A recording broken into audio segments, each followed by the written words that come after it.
Sometimes I don't know which is thicker, your skull or your accent.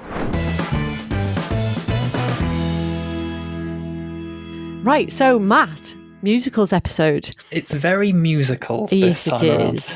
I've found that we've made sort of a trend. I was thinking about this last night. Oh, yeah. Because we've just had our year anniversary for the Sound of Music episode. So yes. that means that we're having like a musical march both years. Musical march, so maybe I this like is it. something we're going to have to keep going with. It's like next year we'll have to do more musicals because we've done 2 March musical episodes now. The alliteration is appealing to me. I know, I like it. I like that. I like it. If you haven't listened to our Sound of Music episode, please do. We go into lots and lots of detail for that one. Yeah. This is a very different episode, though. Just through a little bit of research, there are a lot of musicals with anniversaries this year. Like big, notable ones. Not like 4 years or anything like that. We have a few little ones. You've got La La Land and Sing Street, which are celebrating 5 years. Already? Yep. What else have we got? Dreamgirls, 15 years. Yep. Moulin Rouge, 20 years. Beauty and the Beast is 30. Oh my God. You've got Labyrinth and Little Shop of Horrors, 35 years. 45 for Bugsy Malone, which I've never seen. So It's very good. You should watch it. Willy Wonka and Bedknobs and Broomsticks are 50 years. 50. I know, unbelievable. I remember when they came out. 65, Carousel. And then you've got Babes on Broadway, which we've covered recently. That's 80 years old. And then 85. I mean, it's weird just to think even films were being made 85 years ago. Showboat came out then, but there are 6 more. Yes. So we looked through the entire list of anniversaries and we decided to pick some. And we've gone with our usual format. So we've picked a film favourite. We've picked one that's been recommended by the other person and one unseen film. But this year we also added in another one. We added in one of the new musicals that's come out fairly recently, but we're not going to tell you what they are until the end. So we'll jump right in. So we're going to start with the ones that we recommended to each other. I hate this bit. So you hate everything that I recommend to you. I didn't hate it. I just thought it was okay. So Matt recommended to me Evita from 1996, which I'd never seen, which my one of my friends was absolutely horrified about that I hadn't seen it. But I'm not a big Madonna fan, so it kind of put me off. I just really don't like her that much. I think, if anything, this is one of the better things she's done. It is. If I'm honest. It is, yeah. So this was a film made by Alan Parker. It's got music and lyrics by Andrew Lloyd Webber and Tim Rice, obviously very well known. And it stars Madonna, Jonathan Pryce, and Antonio Banderas. 3 names you don't expect to see together. Yeah, no, absolutely not. Jonathan Pryce, I'd love to know if he did his own singing. It sounded like he did. I was quite impressive, actually. Yeah. I was like, oh, he can sing. Never knew that. So this is not your usual plot for a musical. It's absolutely like nothing I would say, oh, well, we'll make a musical about that. It's about Eva Peron, who was a B-picture Argentinian actress. She'd worked herself up out of like the sticks, basically, and ended up becoming the wife of the Argentinian president in 1946. And she was loved by the poor and hated by the rich of Argentina, and she died very young. So the film opens with her death, and she had a state funeral, huge funeral. People were devastated because she was only 33. So you open up with that. Now, this is not your usual setup for a musical. I was a little bit like, because usually they open with a musical piece. You know, all the big musicals, I know they all open with a song. This doesn't. But the thing is, what put me off about it was there's no speaking either. So it's just 8 minutes of plot, but there's no dialogue. And it turns out there's no dialogue through the film at all. It's all done in song, which I have to admit I don't like. I just cannot get on board with it. Depends on if it's something like Joseph and the Amazing Technicolor Dreamcoat, that is literally song, song, song, song. But Yes. with Evita, you kind of get song and then kind of like musical interludes and chanting. Yeah, the plot's very much involved, and it's the plot's in the songs. There are a few bits of spoken dialogue on, and I noticed it's in important points. So it's when Madonna's speaking to the people. Yeah. And there's a little bit later on with her husband speak. It's very important. So, but it stands out obviously because it's the only spoken words, which was effective. And I think Madonna was very good. This is her movie.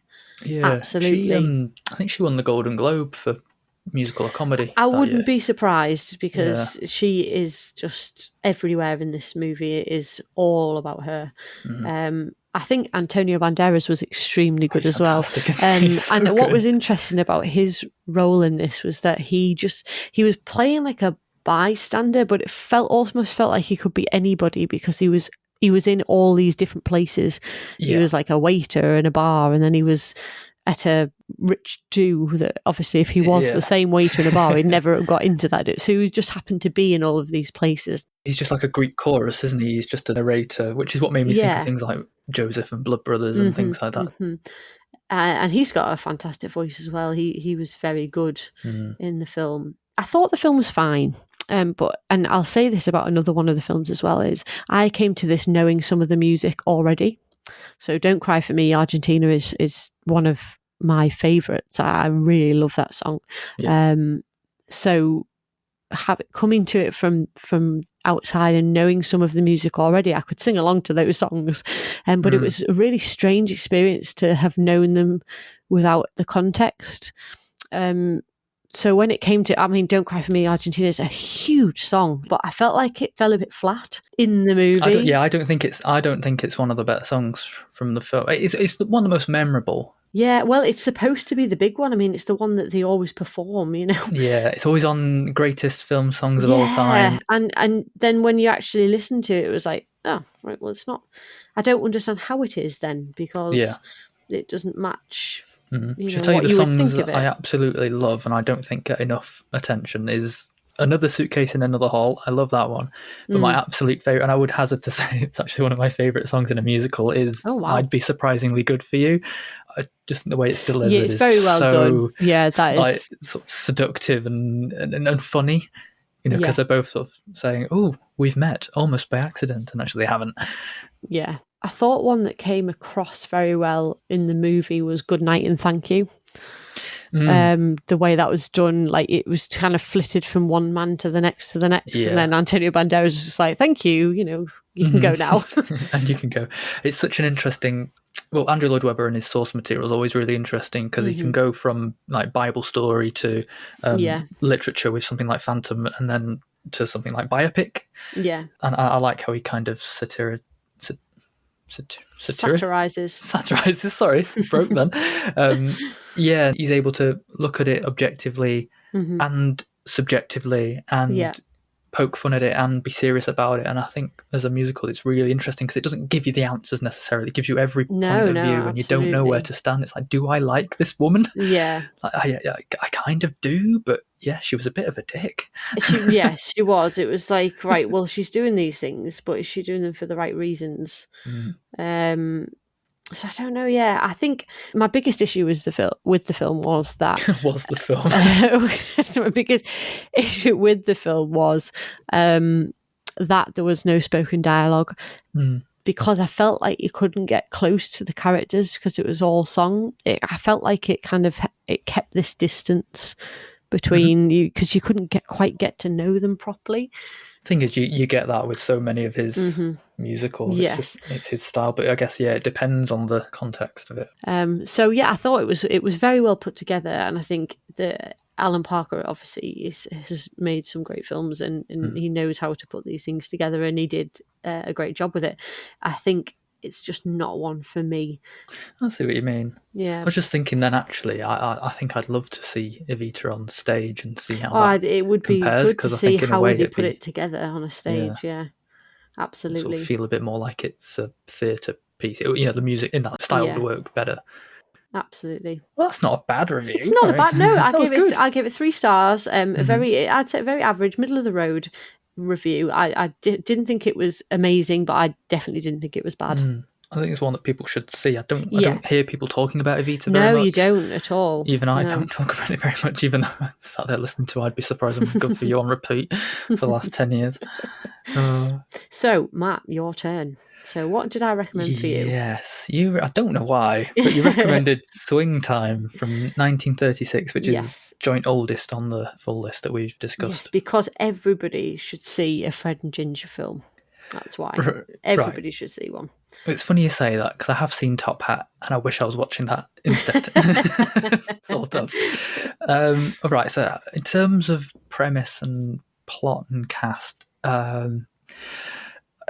funny story to this. So Fred Astaire plays someone called, I think he's called John, but he's also called Lucky throughout the film, so I'll call him Lucky in this. And he is in some kind of dance troupe, like a dance act, and he's getting married.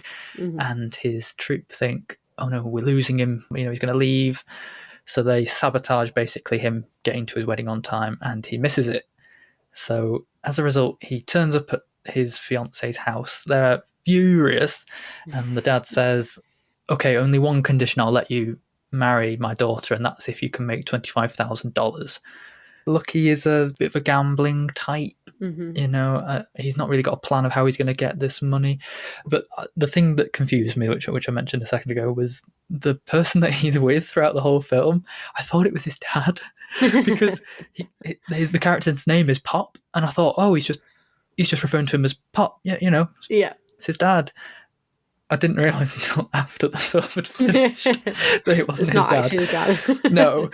And so he goes, yeah, I'll get this $25,000, and goes to New York. It doesn't say why. And then Pop jumps on the train with him. I'm not sure why. And then he gets to New York, has a bit of a chance encounter with a dance teacher who works at a dance academy called Penny, who's played by Ginger Rogers. Now, there's a pairing I didn't see coming. Fabulous. Oh, I do love Ginger Rogers. Yeah, I think I kind of like her more than I like Fred Astaire, if I'm being honest. Yeah, I can see why. And then he does some more gambling. He sort of lies to her for a while, gambles for a tuxedo. He gambles to secure a band so that they can dance together, because they both can dance. And then you get this ongoing, well, I'm engaged to someone else, so I can't fall in love with Penny. Pop, make sure I don't fall in love with Penny. And then it's too late. It's his responsibility. Yeah, whoever he is. And then just on another thing about the plot here, well, there's two things actually. There's another character who works with Penny at the dance studio, and she reminded me of Alison Janney. Oh, right. She's just sort of this wisecracking cynic. But again, she just follows them around for the whole film. I just don't know why. You find that a lot with older movies, especially the early 30s, into the 40s even. There's an awful lot of side characters that you do wonder why they're there. They're just there to be there. They were just sort of like a comic relief thing, and to be honest, I preferred them to the main two. And the other thing plot-wise, there's a bit where so he's obviously falling in love with Penny, and she visits his dressing room before he goes into the show, and it's sort of like where he decides, you know what, I'm going to sack off the other lady, I'm going to be with Penny, and they sort of kiss in his dressing room, and then she runs away, and they're all giggling, and he's rubbing his hands together. It's all really sweet, and then you realise the reason he's rubbing his hands together is because he's got black paint on them, and then he starts smearing it all over his face and sings Bojangles of Harlem. And luckily I knew it was coming this time. You have an issue with the blackface. It's been and hard for you. I get that context. Yeah, the thing is with this one is I paid £2.49 to rent this on Amazon, and it tells you blackface warning at the beginning, so I knew it was coming. I just did not expect to have it when it did. So yeah, and then just a note on the songs really. It's barely a musical. It's more of a dance musical, really, and that makes sense, really, because it's Fred and Ginger. And yeah, the first hour there was 2 songs, 20 minutes apart, and I think, and you'll find this again in my next review, that I just think the songs are a little bit simplistic. I guess they're a bit like nursery rhymes. One's about dancing, and the lyrics are like, "I have feet, they like to dance," something like that, and then another one, something like "You look distinctly average this evening" or something. It won an Oscar. The Way You Look Tonight. Yeah, they're fine, and I think the intention is that they're meant to be sweet and simple and romantic, but they're just a bit unexciting. They fit the time in which they came out, but haven't quite crossed over. Yeah, not quite. But there are some dance numbers, a lot of tap. I find tap dancing really annoying. Oh, I love tap dancing. It's my favourite type. I think it's the most irritating sound in the world. But there are some ballroom style ones as well where it's a bit more bearable. I absolutely love tap dance. They're always my favourite parts. It's not so much them doing it; it's the way the sound's been mixed. It really hurts. Well, saying that though, they do have the final song, which is "Never Gonna Dance," and I read on the trivia that it took them like 50 takes or something until 4 in the morning, and all their feet were bleeding, so that's nice. Overall, I just thought it was a bit boring. I wish I was watching Top Hat. I think that's what it was. Yeah. Very simplistic. I gave it 2.5 because it wasn't bad, and I did enjoy it. It's just at the end of it, I just thought, is that it? Yeah. For 2 hours, I thought that really nothing happened. That's quite long for a movie of that time as well. I think 2 hours is fairly long for a musical. They're not usually that long, I would say. Not until they started getting to the epics in the 50s. Yeah, proper big. Yeah, I just felt a bit underwhelmed, and I thought, at least I remember a lot of Top Hat. I don't think I'll remember a lot of Swing Time. Well, you've seen it. At least you've seen it. I've seen it now. Thanks for recommending it. £2.49. Okay, right. We'll jump on then to the musicals we had not seen. Yeah, before. I think in a way this could go worse than the recommendations because we are literally just picking something. Yeah, you have absolutely no idea how this is going to go. So I did Fiddler on the Roof, which has its 50th anniversary. Came out in 1971. And this is, again, a very unusual plot, I think, for a musical. It's pre-revolutionary Russia, and it's about Jewish peasants and basically the marrying off of his 3 daughters, while there's a growing anti-Semitic sentiment kind of getting bigger and bigger and bigger throughout his village. And this was directed by Norman Jewison, who was known for In the Heat of the Night and Jesus Christ Superstar and Moonstruck, which I hated, if you remember rightly. I remember vividly. So luckily this was better than Moonstruck. Oh, okay. So this starred Topol, which I only know the name of because they mention it in, what's it called? Notting Hill? That's it, yes. And that's the only reason I know this guy's name at all.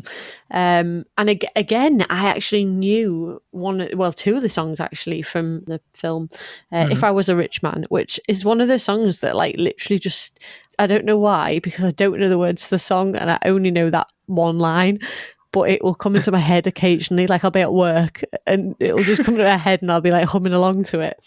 And also Matchmaker, which I had no idea about, but it's in Mrs. Doubtfire. Yeah. So it came on, I was like, oh my God, they do that in Mrs. Doubtfire. Is it from this? Become more famous for other things that came afterwards. Yeah, so I was like, oh, I know this. So that was good. So this one, I think it feels old. I don't think it's aged particularly well. I think it's that thing where it's from the 70s as well, and I think something about the 70s just, it was an in-betweeny stage. Yeah, I would say it's the worst decade for aging, really. I think so. The 60s didn't have that problem. The 50s didn't even have that problem. But there's a lot of 70s films I think just have not aged, and I don't know what it is. You know, the culture at the time, I don't think there was a really strong movement, towards anything at the time. I think it was kind of like a bridge between 2 bigger eras. Yeah. 60s and 80s. So there's a few things that stood out to me this, and I've picked out more scenes than points really. That there's a couple of themes that they use throughout. So there's a scene with a butcher who he's planning to marry off his daughter to. Okay. And it freeze frames the butcher, and a close up of Tevier, who's played by Topol, while he decides what to do, and he often talks to God as if he's like trying to decide, and he's asking God, well, what about this and what about this, and And it happens again later as well. But with the other versions of this, you suddenly go into like a close up of him, but then it'll cut back and the people are far away. They're in a long shot. Yeah, he's taking a step back, isn't he? Yeah, yards away. Yeah. Yeah. And that happens a couple of times where it's almost like it freezes time while he's processing these things. So I found that quite interesting. And then there's a dream sequence, which I thought was quite funny. He's told his daughter that she was going to marry the butcher, basically, and she's in love with another man, and the other man comes and he says, no, we're in love. And he's actually quite progressive as a parent. He embraces like changing times, and one of the songs at the beginning is called Tradition. It's Right. like they're like absolutely like firm tradition, Jewish tradition. This is how we do things. But he is quite progressive, and he thinks it's about making his family happy at the end of the day. So he decides, yes, okay, I'll let her marry the man that she wants to marry. And he's got to persuade his wife that the butcher's not the right person and that she should marry the man that she likes. So he creates this nightmare he had, pretends to wake up from this nightmare, and then describes the dream he had of his old relative telling him that the butcher was no good and wasn't the right person, and this is who she should marry. But it was really interesting the way they did it. It like really stood out because it was its own scene. They were in a graveyard, and all of the cast who were like ghosts and things were all painted white. And they changed like kind of the palette of the they changed the palette of the colour for the film, so it really stood out on its own as this dream sequence. So I think, to be honest, I didn't take a lot from it.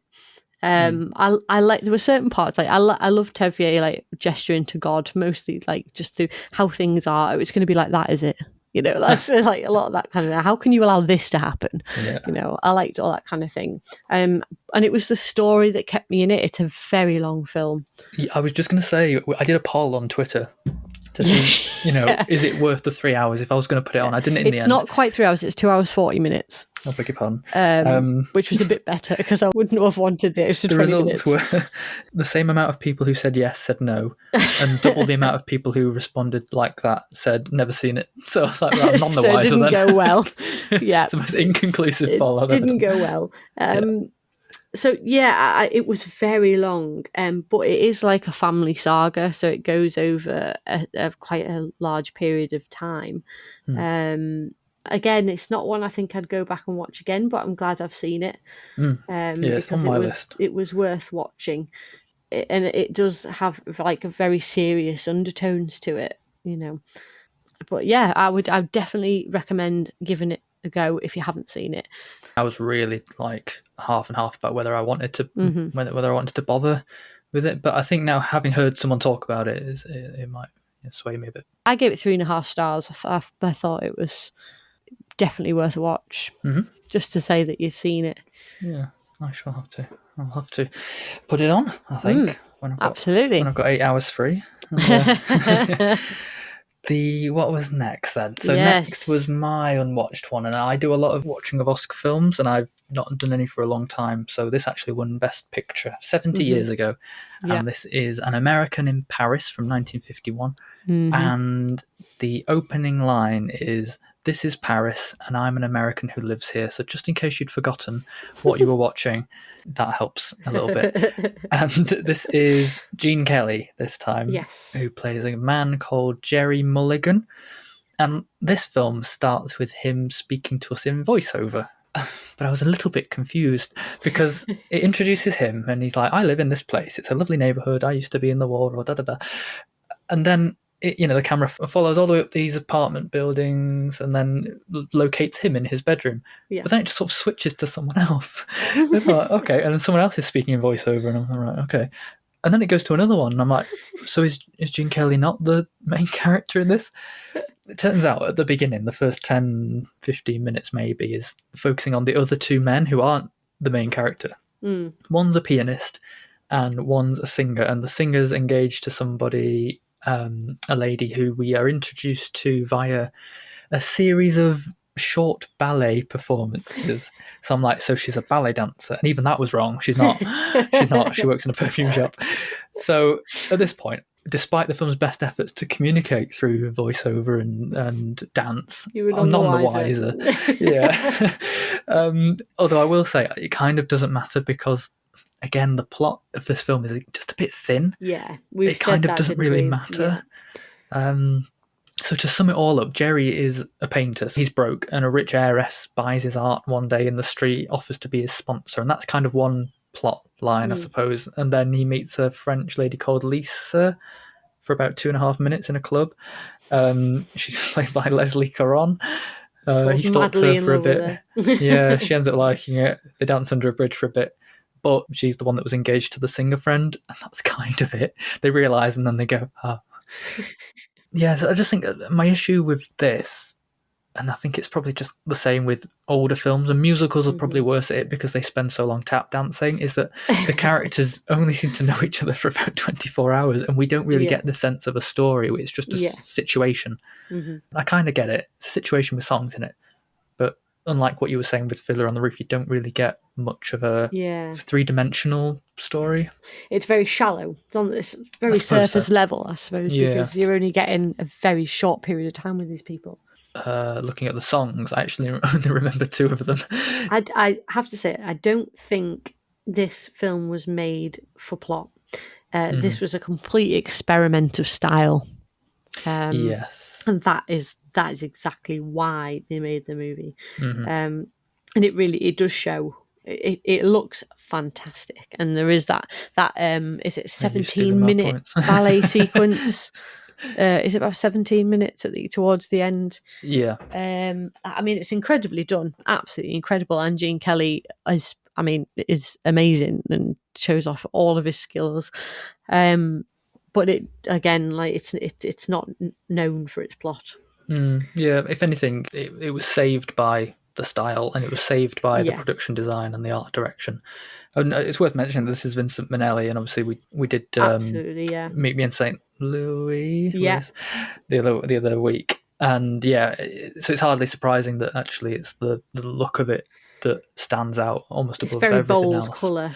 He does very bold colouring in his movies, which I really like, actually. Yeah, well, it was kind of done in a way that it was mimicking painting. It was almost like he was in one of his own paintings. You know, he paints Paris, and the Paris that is in his imagination is the one that he lives in, and it's this wonderful dreamlike world that he lives in with Lisa, who's obviously with someone else. So it almost like you can see almost like the brushstroke style on the paintwork and on all these sets. It does have like an artificial feel to it, but it's an enticing world and not a distracting one. So you sort of get drawn into it rather than going, I don't believe this. And I think the only other thing I wanted to say was that from a performance perspective, the acting itself just has a bit of an animated feel, almost mime-ish. And I got like a Mr. Bean, Charlie Chaplin, or I suppose Jacques Tati is probably more timely. Yeah. And there's lots of like montage and the sequences without dialogue. And for example, there's the pianist has a dream at one point that he's playing in this huge concert, and he's every member of the orchestra and the conductor, and he's in the audience. And it reminded me of Buster Keaton's. I think it's The Playhouse, which opens in the same way. And then there's a bit where Jerry's apartment, when we first meet him, it's all like makeshift, like the bed comes down from the ceiling and everything's multifunctional, multi-purpose. He's in this tiny micro space, and that's very much like a Mr. Bean sketch. It reminded me of that. Yeah, you watch this for its visuals, I think. It's a piece of art, really. I think so. It is very good to look at, and I can see why it might have won the Best Picture Oscar because of this it looked like new nothing way else of, that had come before. Making things look. It looked a bit like Munchkinland in some cases, actually. I'll tell you what, though, because there was a lot of tap as well, and Gene Kelly's obviously in that sort of a very good tap dancer, talent as well. His style of doing it, I find much more interesting, because although he was tapping, he did different things with it enough to make it interesting. Like he would imitate a horse and then a train, and then he was on top of a piano and then in and out of rooms. Whereas watching Fred Astaire, I know theirs were a bit older, but theirs was very almost like you're watching it on a two-dimensional stage. I think it's the same reason I tend to pick Buster Keaton over Charlie Chaplin as well. Yes. Charlie Chaplin was very good at doing that one character very well. Yeah. Whereas Buster Keaton, he just seemed a bit freer in what he could do. You know, a bit more experimental with it. More with it. Yeah. I prefer Buster Keaton. Yeah. Yeah. Absolutely. Sorry, Charlie. But yeah, I liked it. I enjoyed the experience of watching it. Mm-hmm. But again, it was the kind of thing afterwards I was like, nothing much happened, did it? But it didn't matter as much. I preferred it to Swing Time. Well, that's something. Yeah. At least you've got that. It was good. Right. It was good. Okay, we're going to go with favourites. Now, I watched this last night and I haven't seen it in a long time, but I have watched it so many times that I just know the movie inside out. I nearly thought that you wouldn't bother watching it. I thought she'll be able to do it from memory. I can completely picture it in my mind. I've seen it that many times. I grew up with Rodgers and Hammerstein. I love their movies. Love The Sound of Music more. That's my favourite, but this is a close second for me. And I love everything about it. I think Yul Brynner is perfectly cast. I think he's amazing. I don't think you could have cast somebody else as the king. And to be honest, they didn't. He played the king on Broadway for his entire career until he died. Nobody else played the part because it was his role. It's mad, isn't it? And Deborah Carr was fabulous, even though she didn't do her own singing. I think Marnie Nixon, out of everybody she's worked with, and we'll talk about yours because she actually was in yours as well. But I think this is the closest match to a voice she ever got. Right. Okay. As a child, I never knew that it wasn't Deborah Carr. Right. So she does kind of match the voice much better than she did in some of her other films. So The King and I, basically, if you don't know, where have you been? But it came out in 1956. It's about King and me. And it's a film about the King of Siam who wants to make his country more scientific, more European. So he hires a English school teacher to come and teach his children and some of his wives. And some of his wives. He has many wives and about 106 children. She doesn't teach them all though. And it's 1862, so it's Victorian England that she's come from, the big dresses and all that kind of thing. And this is, I know your problem with this one is it's very static.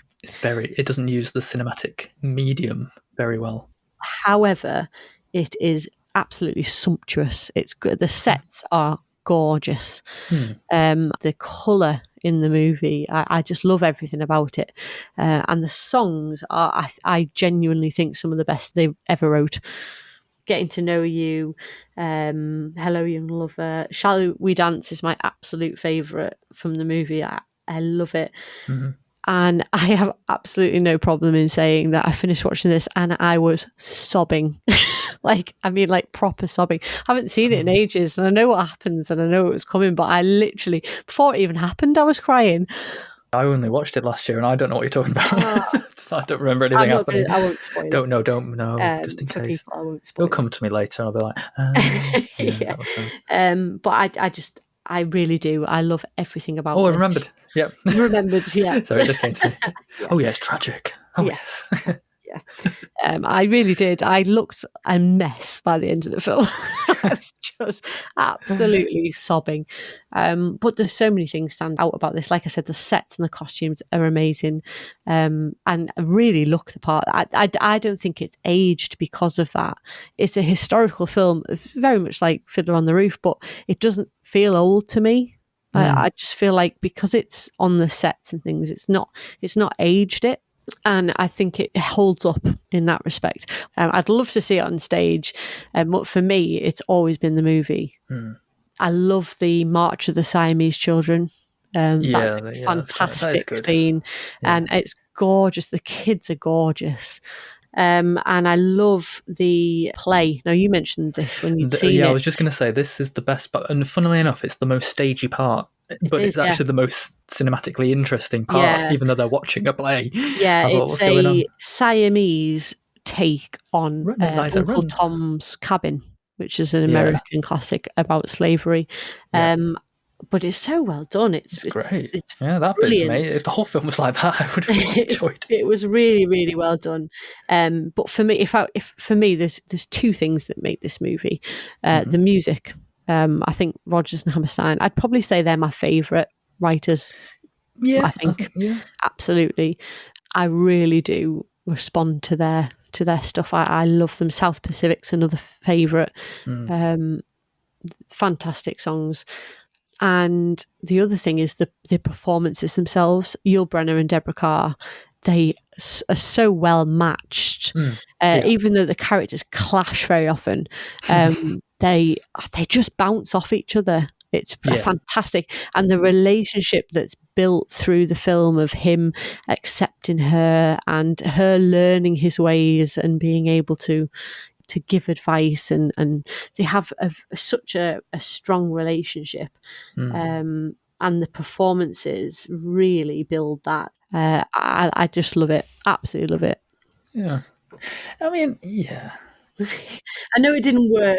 I know it didn't work for you. I think it was just how it seems that so many other films from around the same time, musicals, were doing so much more. Yeah, they were starting to do other things. Yeah. I mean, even looking at 5 years earlier in An American in Paris, it almost feels like it should be the other way around, that The King and I should have been out first, and then, it just, I just think they could have done more. I feel like they were making an old school grand musical. I think that's what their plan was when they set out to do it. The sets limited them as well as being great. I think yes, they were in a sort way. of limited to, right, we're going to have to do it like this because we don't have access to this kind of resource. One of the stories that I love as well is that filming this, Yul Brynner and Deborah Carr remained friends until the end of his life. And I love it when you hear about things like that from a film experience. That's like Sound of Music as well. Yeah, that they had such a good relationship making the film, that they've created a relationship out of it.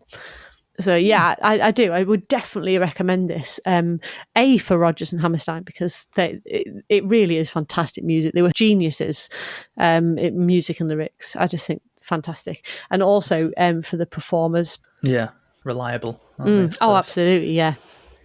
But they weren't involved in the last of the 6 films they were talking not. about. Unfortunately, another Best Picture winner. So I picked 2 by accident. Oh, did I? So West Side Story from 1961, so just a few years after. Which they are remaking. I need to stop saying Spielberg, I've noticed. No one's ever told me before that I keep doing it. I didn't. But for some reason, did you not? Spielberg.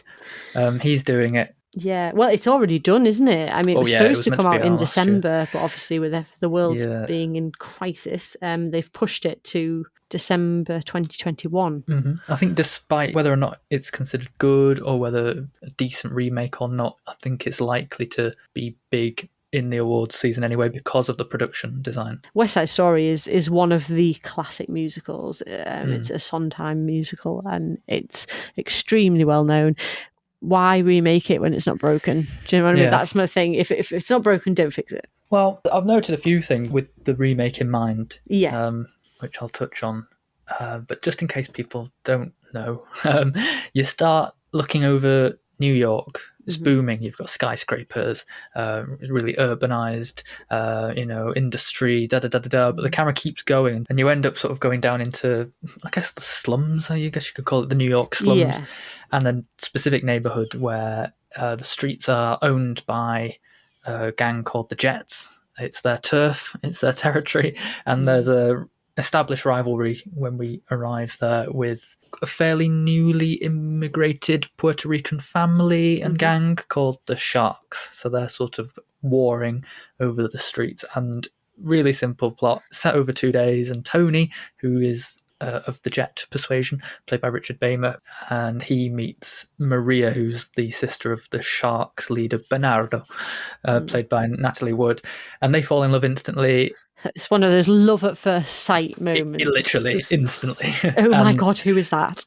And it's like at the very same time that a rumble is declared between the two gangs, and this theme where you can see it's going to go in the direction of loss of innocence. Yeah, it's not good. A lot of people, I don't think, realise, or they forget that it's an adaptation of Romeo and Juliet. I genuinely don't think people make that connection very easily. No, probably not until the very last scene. I don't know. I think a lot of people don't realise.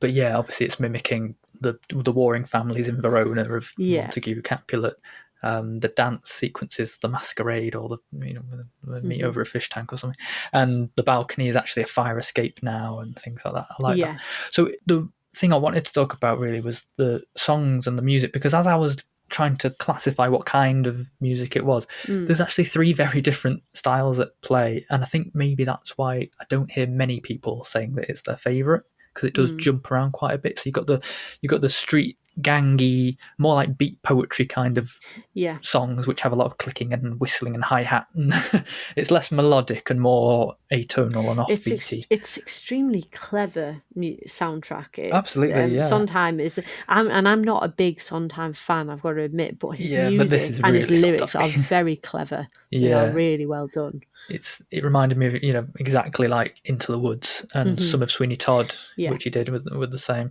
And then you've got the romancy side, which is where I think Leonard Bernstein, who did the music, sometimes did the lyrics, I think. So this is where his influence, more orchestral and operatic, songs like Maria, Tonight, Somewhere, Even I Feel Pretty is quite like that. And it's the dream world of Tony and Maria. That's the world they inhabit. But then you've got like comedy songs. Cleverly, these are the ones that explore the themes. So you've got America, and it's about like the American dream versus the American reality. That's, I think, probably one of my favourites. America, you think that it's going to be annoying, but it's really not. It's really funny. So well done. And it's all it's all from the perspective of the Puerto Rican family. And how America was this promised land of opportunity and wealth and freedom, and actually to the women, complete opposite. The men are like, the men were sort of they sort of saw it coming. And then the other one is from the other side. It's actually from the Americans, where they're singing to the police officer, Officer Krupke, who sort of berates them all the time, and they clash with. And it's about equally on their side how they are rejects from society as well. So they do have like a common ground. I just thought it was interesting that they use the comedy to explore the serious. And in general, I did write a note to say that, let's say someone who's never seen a musical, I wouldn't show them West Side Story first. I think they would need to have a background in musicals. I think it would really put someone off. And the reason I say that is because the overall style, and not just the songs and the music, just in general, it's almost straight from the stage. It's ultra choreographed and stylized, and it's cool. It's definitely a cool musical, but it's musical cool. Like you've got to be in the crowd and understand it. We should mention as well that Robert Wise directed this, who directed The Sound of Music. He really has a feel for how to put on a musical. But co-directed by Jerome Robbins, who I've looked up now, and he's like a ballet master, co-founder of the New York Ballet and all this stuff. He's all over the movie. His stamp is there. Yeah, it felt like a cinema theatre co-production. Like you've literally got two directors. Exactly, you can definitely tell that when you see it. It works though, and you know how I said with An American in Paris, like there's a risk that it's artificial. Yes. This one is more artificial. I've kind of changed my mind a bit now. I think it's more to its detriment in this case, because it is harder to It's not a real New York. it. But there are moments where it really does work, like when Tony meets Maria at the dance and everything else just sort of falls away behind them, and they're in this like moment. It all seems very deliberate, which is the best thing. And there's definitely one bit where they're building up to obviously the tragic finale, and the visual and the musical styles all start colliding, so it was deliberate because it's been building up to this moment. And Tony and Maria are thinking about each other, and Anita's thinking about Bernardo. The Sharks and the Jets are preparing to fight each other, and it's romance and violence, and it clashes. This culmination, so it does feel like it was deliberate. And I guess I should just say that from an Oscar perspective, it did extremely well. It was massive. It did extremely well. But in particular, the supporting actor Oscars for George Chakiris and Rita Moreno, who's going to be in the remake as well. They are standouts, I think, for me. They deserve them. They were very good performances. A bit like in Swing Time, the supporting cast in there I thought were better than the main ones. But again, Natalie Wood, she was tragically miscast Natalie Wood. It I didn't think make sense. no, Really. I don't mind Tony. I think he's okay, but I really do think they tragically miscast the leads. Really, something that Spielberg's going to correct. I think. Yes. Obviously, there was a bit of. It wasn't badly done, it but was there was even a bit an of a issue touch then. and go race, or definitely something that they wouldn't do now. But even then, it was questioned why she'd been cast, and she couldn't sing. And this is an issue I have. Why are you making a musical with someone who can't sing? Right. Yeah. I have a real issue with West Side Story song wise when Natalie Wood's there, because Just doesn't match her it face, doesn't match her voice at all. And it brings me out the movie. I don't think it's even. I know we just said it's Marnie Nixon and she's great.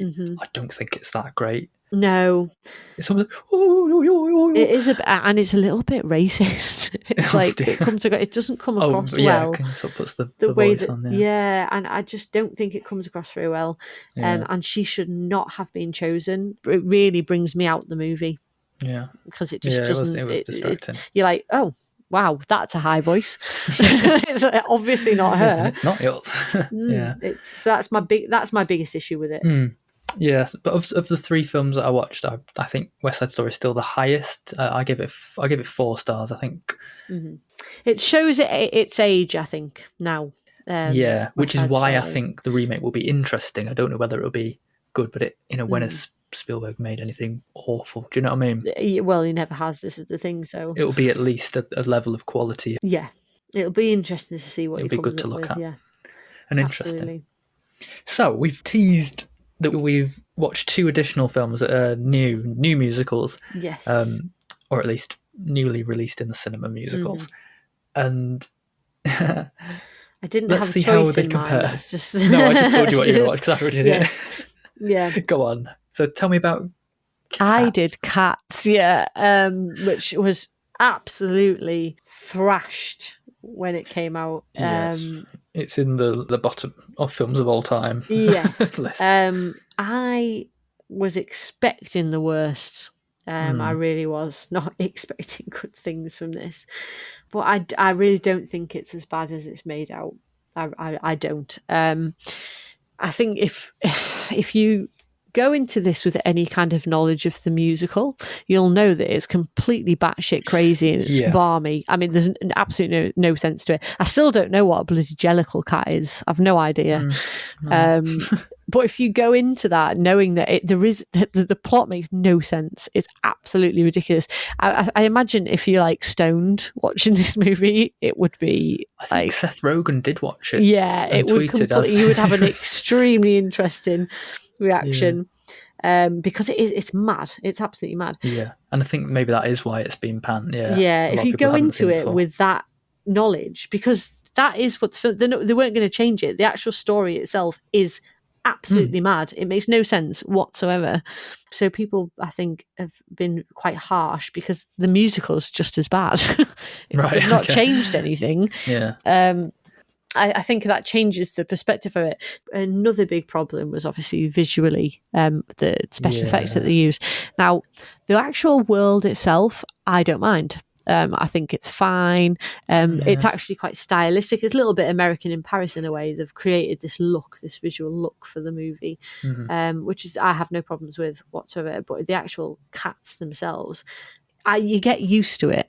But it's very weird looking. I got used to it because I watched the trailer so many times that it wasn't a surprise when I was watching it. It's not like you can even put your finger on it, but something's not right. Something's just off, isn't it? You can't work it out. Visually, something doesn't work, and that's I think a lot of people's issue with it. I gave this 3 stars, so I didn't pan it by any means.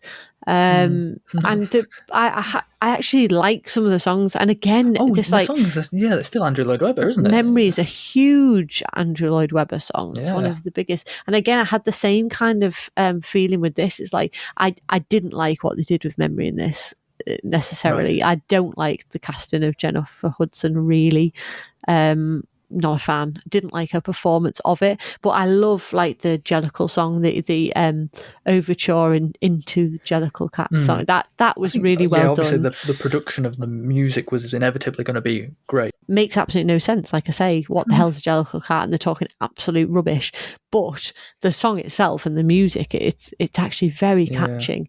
I also thought the Buster for Jones sequence with James Corden, as much as I don't like the fact that they just put James Corden into a film, I thought his sequence was a memorable one. I just didn't get it. Well, this is the problem. I think now people put James Corden into films. Yeah. But the thing is, he does suit the part quite well.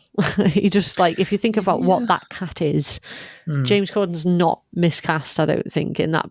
It's just annoying that, it's James Corden again. Yeah. Like, it that's didn't really the require issue. him to do much serious acting, so kind of got away with there it. isn't any serious acting in this map.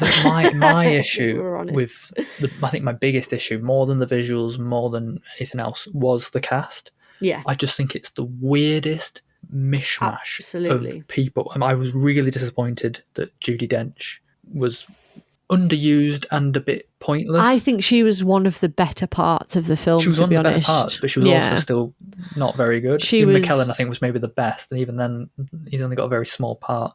I thought James Corden was rubbish. I thought Rebel Wilson was horrific. Yeah, I don't know why they kept giving a just weird one line. It was flat. because I did not even smirk. Because that's who Rebel Wilson is.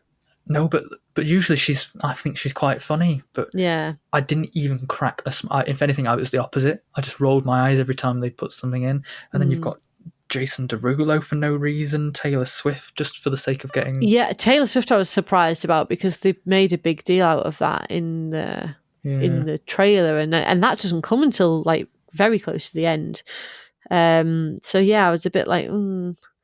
I liked the Mr. Mistopheles sequence. Yeah, I thought that was, and he was Yeah. brilliant. He was very well I done. like him. And that song was good as well. That was quite a memorable sequence. Something just didn't feel right about the whole McCavity making cats disappear onto a boat. It didn't just get that at all.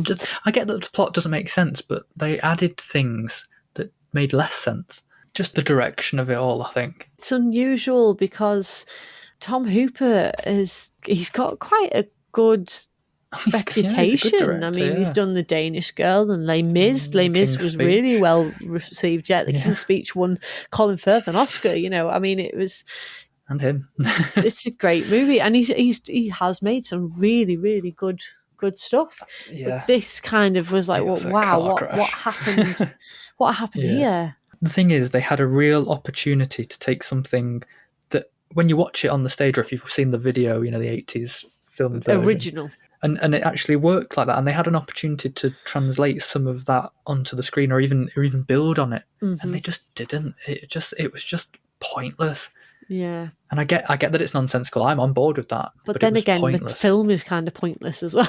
No, but that's what I mean. The plot being pointless is one thing, but the film added nothing. It took away from everything else that already existed on the stage, to the point where they might as well have not made a film, because they just undid what the stage version does well, and that's things like the costumes and the casting. I think on stage was fantastic, but yeah, I think the thing is, it has its pluses and it has its cons.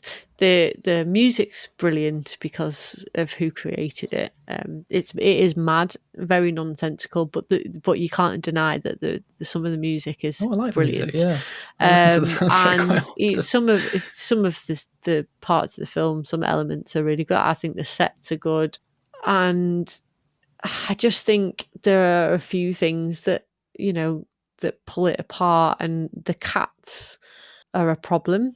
The way they decided to do it, it's very weird. I just don't know why they made that decision. The thing is with me is it just left me feeling really off. I felt a bit ill after watching it, like something, and that doesn't happen like usually. I could watch the human centipede eating my tea, but that was fine.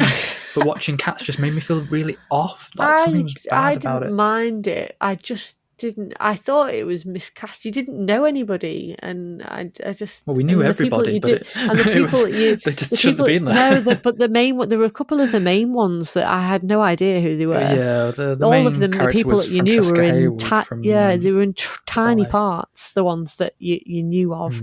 I mean, even Idris Elba, you didn't see him very often. No, you didn't really see You know, anything. they were in these tiny parts. The main ones, the ones you kept seeing all the time, you didn't have any idea who they were.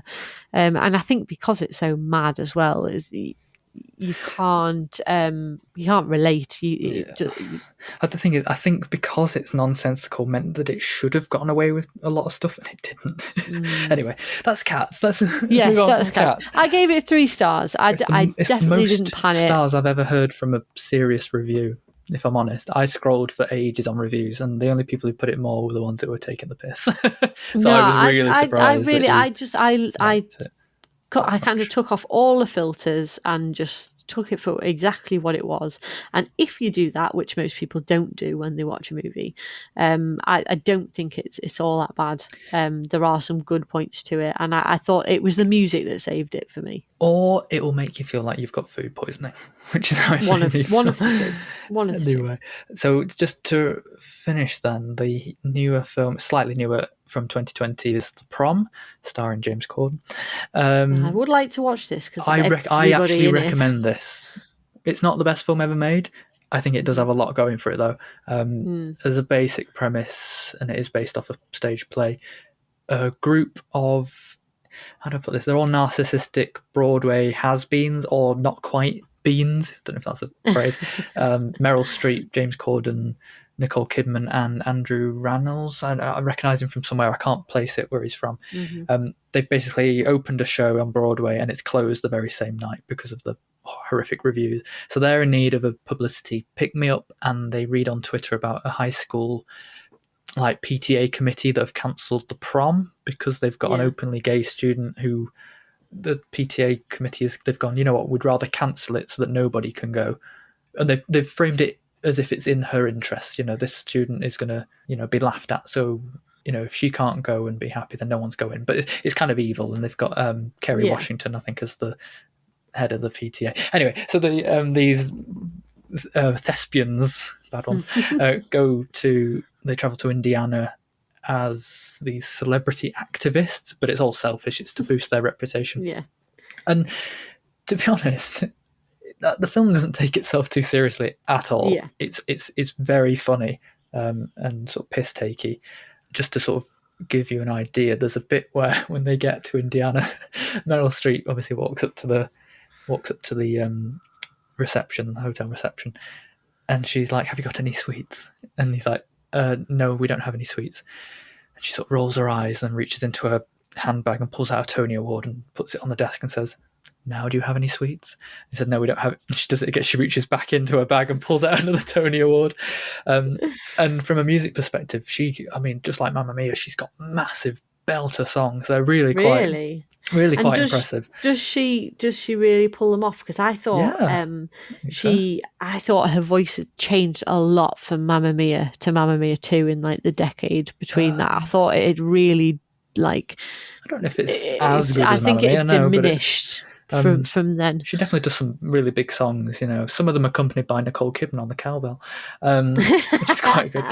And I will go on record and say this is a good musical. Maybe I definitely want to see it. It's probably a good distraction from the aspects that aren't so great.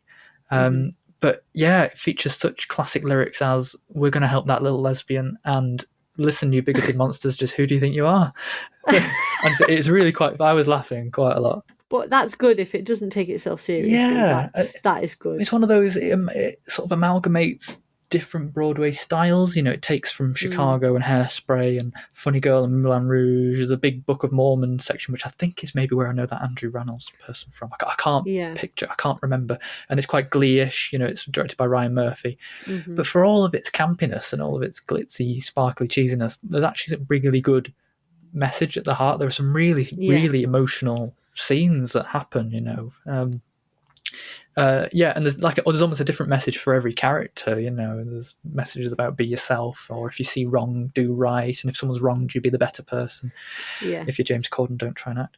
And there's a bit of controversy about James Corden being in it. Some people say it's slightly. A lot of people are very offended by his performance, and it is risky, to say the least. I'll have to watch this. It's a risky performance, but at the same time, and not many people talk about it, I think he's got some really redeeming scenes. One of them I had to rewind and watch it back because I did not expect it. So, I mean, hats off to him for doing that, but it's probably not his fault. I think it's Ryan Murphy's fault, but it's that thing that people are putting him in films at the moment because he has got a fan base. And I think it's very unfair, really, because I mean he's just doing a job. It's just like, oh my god, it's James Corden again. Oh my god, James Corden isn't. But we'd take it if we were offered it, I'm sure. Yeah, so I think it's a bit unfair to do that. Yeah, but I definitely wanted to see it. Yeah, if I watched Fiddler on the Roof, would you watch The Prom? Oh yeah, no, absolutely. It's on my watch list on Netflix. Let me know what you think, because I really liked it, and I felt bad that I was praising it when everyone else wasn't, because I thought, no, legitimately, this is a good musical. It is funny, it's got heart to it, it's got message to it, the style of it was good. It's also got, like I said, it got Kerry Washington and Keegan Michael Key, is that his name? Mm-hmm. It was good.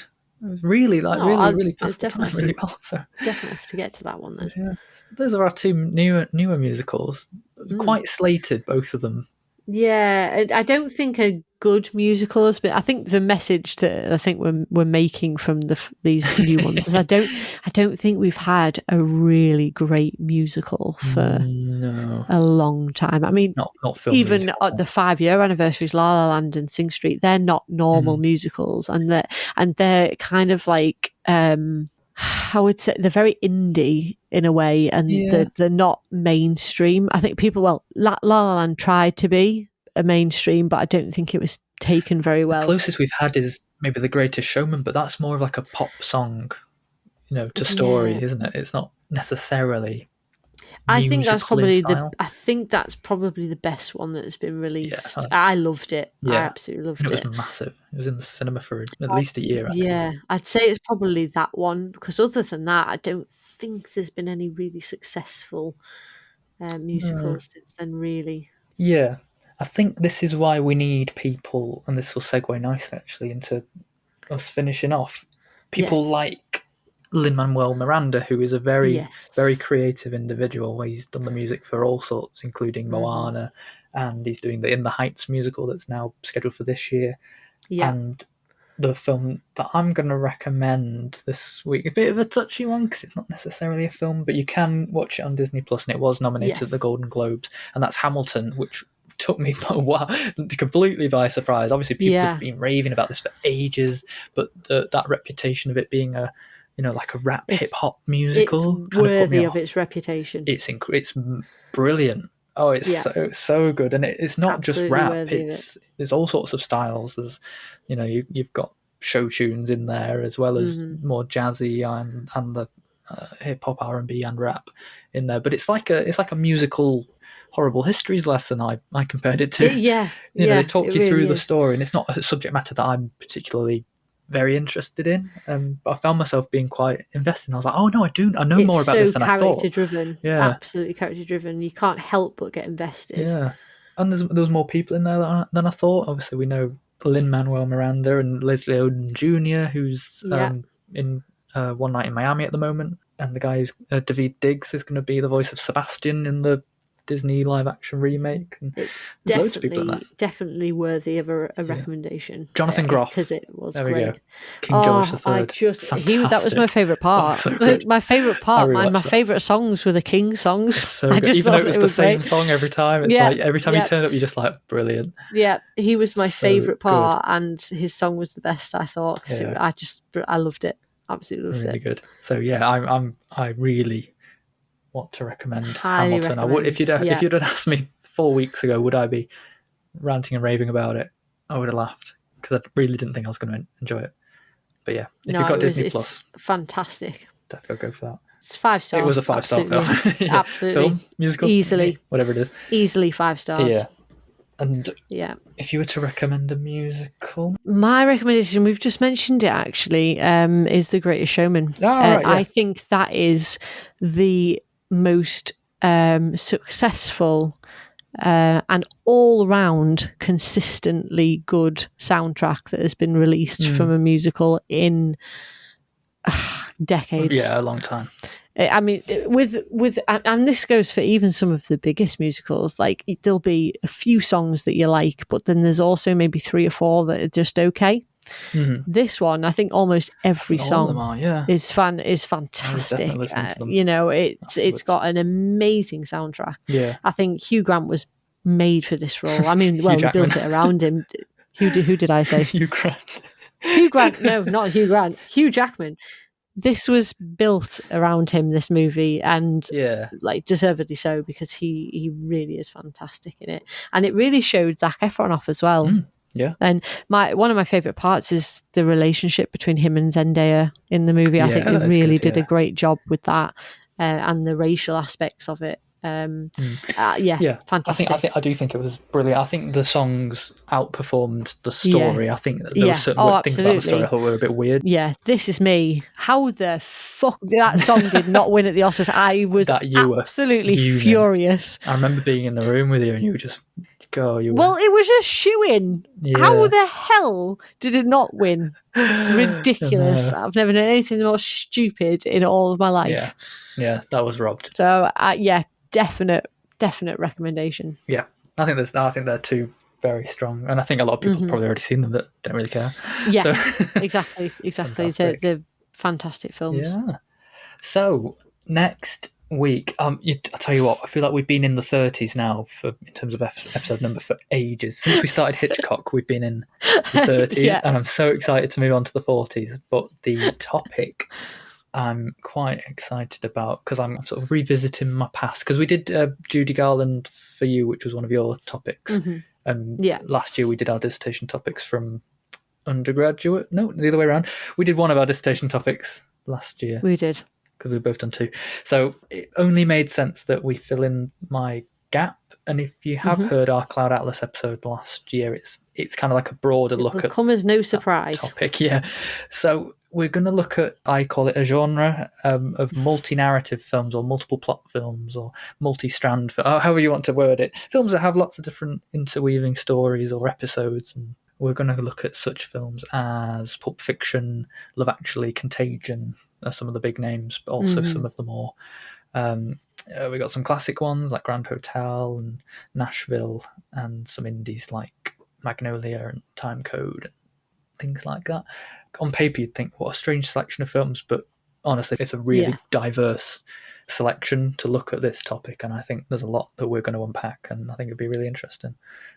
Whether anyone else thinks the same, I don't know. I'm excited for that. I don't know if you are. I've got a work pack ready for you. It's going to be a very detailed episode, I think. Yeah, it's a topic that no one talks about. And the reason I wrote about it is because I felt like no one identified this as a thing. People love a lot of these films, but they don't talk about it in that way, which is why I'm so passionate about it. But I genuinely think it is interesting. And having done Cloud Atlas, and even you got on board with all that in more than I thought you would, I do think we're going to have some fun dissecting. I think the word is we're going to dissect these films and analyze them as opposed to review them. Yes, be an interesting one, that one.